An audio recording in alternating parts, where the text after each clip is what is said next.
तो सबसे पहले तो मैं अपने ओर से और अरुणाचल प्रदेश का सभी जनता की ओर से माननीय प्रधानमंत्री जी को और उनकी पूरे टीम, केंद्र सरकार की पूरी टीम को मैं बहुत बहुत बधाई देता हूं और बहुत धन्यवाद भी प्रकट करता हूं।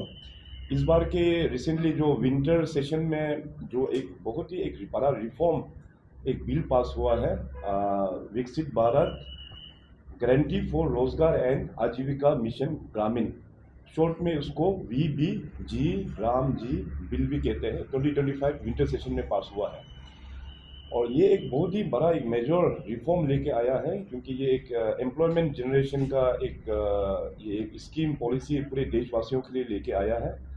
पुराना जो MG नरेगा था उसको रिप्लेस करते हुए विकसित भारत जी राम जी बिल जो है अभी एक्ट में पास होके अभी एक्ट में होके इम्प्लीमेंट अभी इस साल से इम्प्लीमेंट होने जाएंगे। तो इसमें अभी सबसे ज़्यादा फ़ायदा है हमारे जितने भी जो गाँव वासियाँ हैं उन सभी को बहुत ही फ़ायदा है। पुराना MG नरेगा में 100 डेज का एम्प्लॉयमेंट दिया करता था। ये जो जी राम जी बिल में नया जो हमारा पॉलिसी जो स्कीम है, उसके उसके अंतर्गत में 125 डेज 125 दिन का ग्रांटेड एम्प्लॉयमेंट जनरेशन, इस हम लोगों को एम्प्लॉयमेंट मिलेंगे। और साथ साथ इसमें बड़ा चेंजेस लेके आया, प्लानिंग किस हिसाब से करना है, और साथ साथ मॉनिटरिंग जो पुराना MG नरेगा में बिल्कुल मॉनिटर नहीं होता था, तो इस बार जो है आर्टिफिशियल इंटेलिजेंस के माध्यम से उसको मॉनिटर भी किया जाएगा।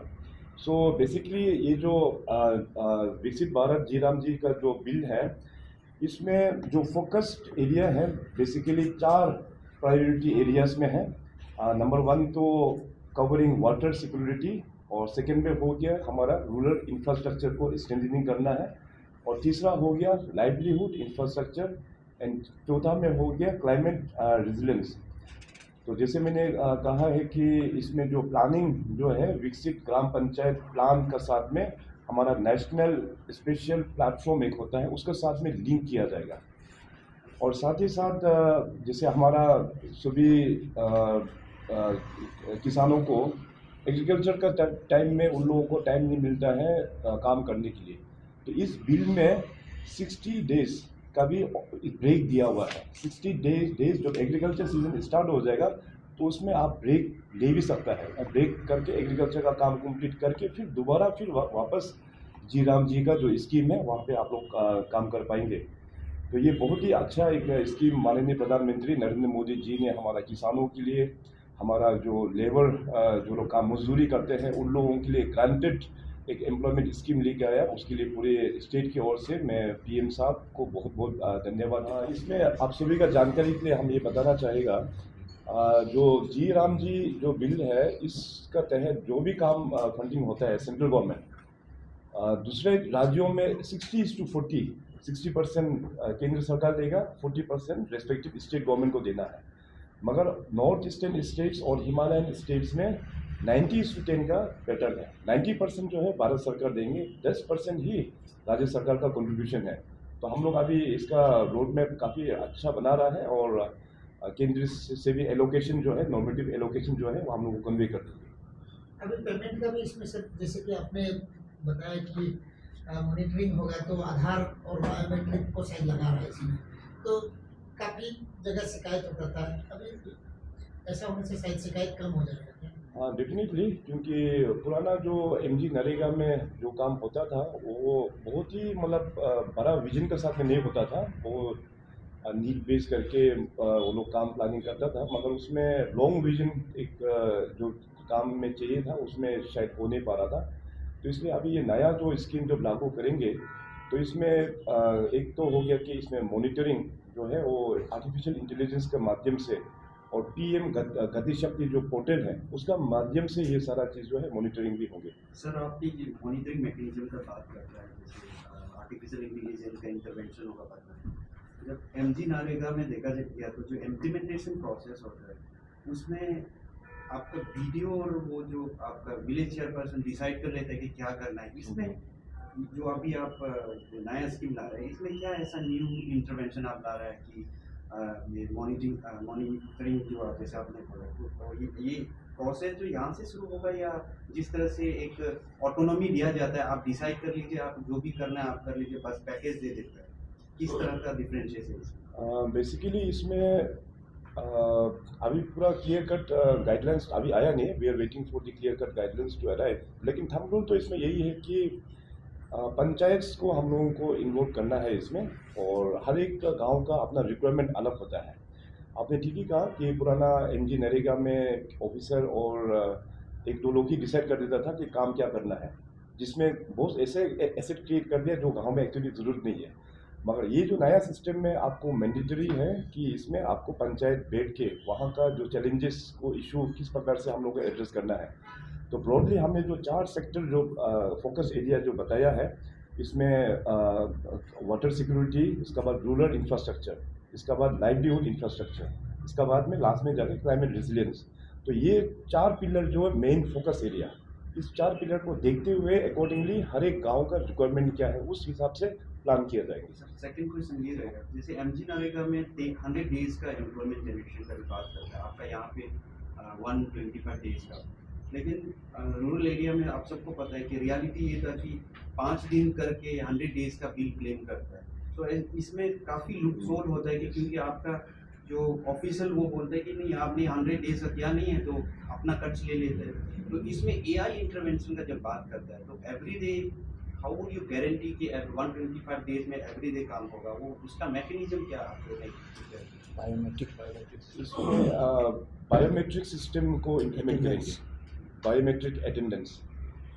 बेनिफिशियरीज को देखा जाए, बीपीएल फैमिलीज को नहीं लेके सेलेक्टिव बेनिफिशियरीज देंगे। मैंने इसमें पहले जो स्कीम थी उसमें भी सर सेलेक्टिव लेके जिनको पैसे आते थे रोजगार के, अभी आप लोग किस प्रकार सिलेक्शन किस प्रकार करेंगे? जो नीडी उनको नहीं मिलती, those who are not doing they are getting money. इसमें हम सभी का राइट्स है, जो लोग एम्प्लॉयड नहीं है they can ask for employment generation. Employment generation के अगर वो जो वो क्लेम कर देता है कि आई एम नॉट एम्प्लॉयड, हमको इस स्कीम में हमको करना है, तो वो होने का बाद सर्टेन एक डेज है, उस डेज का अंदर में आपको एम्प्लॉयमेंट जनरेट करके देना है। अगर देने पाने से इस बिल में ये भी लिखा हुआ है कि state government has to compensate person. इस प्रकार का ये रिफॉर्म है, इस 100% गारंटीड स्कीम है और सभी के लिए है ये। लेकिन सर पूरे देश भर में शायद ऑलमोस्ट अपोजिशन पार्टीज इसको क्रिटिसाइज कर रहा है। क्या राम जी का नाम लेके आया बोल के हुआ ना सर, नाम बदल दिया बोल के ऐसा क्रिटिसिज्म हो रहा है? क्योंकि अरुणाचल में भी कांग्रेस पार्टी अपोजिशन में ऐसा क्लेम कर रहा था कि राम जी तो है ही नहीं, तो राम जी को क्यों बदनाम किया जा रहा है? देखिए इसमें तो अभी जहाँ तक कांग्रेस का बात है, उन लोग से ये हमारा देश आगे बढ़ते हुए वो लोग देख नहीं सकता है, इसलिए कुछ भी अच्छा इनिशिएटिव करो उनको क्रिटिसाइज और अपोज करना ही है। जिस प्रकार से अभी जो मीडिया में जो चल रहा है, खास करके इसका नाम चेंज हुआ, इस प्रकार से करके वो लोग नोटंकी जो कर रहा है, देखिए कि आज़ादी के बाद में ऐसे बहुत सारा स्कीम्स लागू हुआ इसका रिलेटेड। 1980 में इस स्कीम का नाम था नेशनल रूरल एम्प्लॉयमेंट प्रोग्राम। इसके बाद 1983 में इसका नाम बदल गया rural landless employment guarantee programme.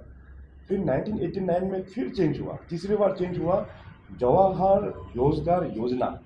इसके बाद फिर चौथी बार फिर चेंज हुआ एम्प्लॉयमेंट एश्योरेंस स्कीम। इसके बाद 2001 में फिर चेंज हुआ संपूर्ण ग्रामीण रोजगार योजना। 2004 में फिर चेंज हुआ national food and work programme. ऐसे करते करते लास्ट में जाके फिर एमजी नरेगा 2005 से लेके 24 तक चला। तो इस बार जो अमेंडमेंट हुआ है VBG राम जी, VB मतलब विकसित भारत, जी गारंटी, राम रोजगार एंड आजीविका मिशन, जी ग्रामीण। तो VBG राम जी ये एक नया स्कीम को अभी एमजी नरेगा को चेंज करके उसको और भी स्ट्रेंथनिंग करके लोगों को, जनता लोगों का हित के लिए ये लेके आया हुआ है। तो जहाँ तक जो नाम बदली करने का जो प्रोसेस है वो आज का अभी किया वाला नहीं है, वो सदियों से ही सरकार का अपना पॉलिसी का मुताबिक को चेंज होता है। दिस इज क्वाइट नॉर्मल, क्योंकि अभी हम लोग विकसित भारत की तरफ लेकर बढ़ रहा है। हम लोग का हर एक प्रोग्राम भी it should be aligned with Viksit Bharat 2047, it should be aligned with Viksit Arunachal 2047। तो उसका मुताबिक से पॉलिसीज भी हम लोगों को चेंज करना पड़ता है, because we are growing, we are progressing. आपका प्रेस कॉन्फ्रेंस बहुत स्पेशल ओकेजन में शायद पार्टी प्रेसिडेंट को ही शायद क्रेडिट देगा, क्योंकि नया जो पंचायत संगठन बन के निकलने वाला है, ज़्यादा दिन भी नहीं है सर, 4-5 दिन में शायद नया संगठन हर जगह में हो जाएगा। तो काम नया से शुरू होगा लगता है ना। तो आप मुख्यमंत्री भी है, पूरा करीब 6,500 ग्राम पंचायत सभा होगा, जिला परिषद 241। क्या मैसेज दे रहे हैं, कैसे काम करना चाहिए, ग्राम सभा में क्या डिसीजन लेना चाहिए? मैं सबसे पहले तो इस नया वर्ष के अवसर पर जितने भी हमारा जो पंचायत लीडर्स जो इस बार नया चुन के आए हैं सभी को बहुत बधाई मैं कन्वे करता हूं। और जनवरी 10 तारीख तक में सभी जिला में ग्राम चेयरपर्सन और जिला चेयरपर्सन का भी गठन हो जाएंगे, तो उन सभी को भी मैं एडवांस कॉन्ग्रेचुलेट मैं कन्वे करता हूं। सरकार की ओर से हम लोग ने अपना खास करके जिला स्तर जो जेडपीएम मेंबर्स को ट्रेनिंग और बाकी जितने भी जो पंचायत रिलेटेड जो स्कीम्स है उसके बारे में हम लोग ने यहाँ ईटानगर में 5 डेज़ का एक वर्कशॉप रखा हुआ है, जो 28 जनवरी से शुरुआत होगा। 5 दिन का ये पूरा वर्कशॉप चलेगा। इसमें पूरे राज्य भर से जितने भी हमारा जेडपीएम मेंबर्स हैं उनको यहाँ इनवाइट करेंगे। पूरे राज्य सरकार और भारत सरकार का जितने भी स्कीम्स हैं उसके बारे में उन लोगों को ट्रेनिंग दिया जाएगा, इंक्लूडिंग विकसित भारत जी राम जी के बारे में भी उन लोगों को ट्रेनिंग दिया जाएगा। तो इस प्रकार का अभी उन लोगों को इसमें इन अलाइन हम लोगों का पॉलिसी का मुताबिक किस प्रकार से काम करना है, जो जो रिफॉर्म आया है उसको अच्छी प्रकार से हम लोग ट्रेनिंग करके भेजेंगे। और साथ साथ ये जो नया स्कीम जो आया है लोगों का जानकारी के लिए हमारा पार्टी से अब इनिशिएटिव लेंगे कि डिस्ट्रिक्ट में भी जाके जितने भी हमारा ग्राम पंचायत मेंबर्स हैं उनको भी इस स्कीम का बारे में अवगत करेंगे। सो इस प्रकार का रोड मैप हम लोगों ने बनाया हुआ है। अच्छा सर, ये जैसे अभी इंडिया और बांग्लादेश का थोड़ा इशू चल रहा है सर, जैसे कि अभी आईपीएल पे भी बांग्लादेश में बैन लगा दिया है,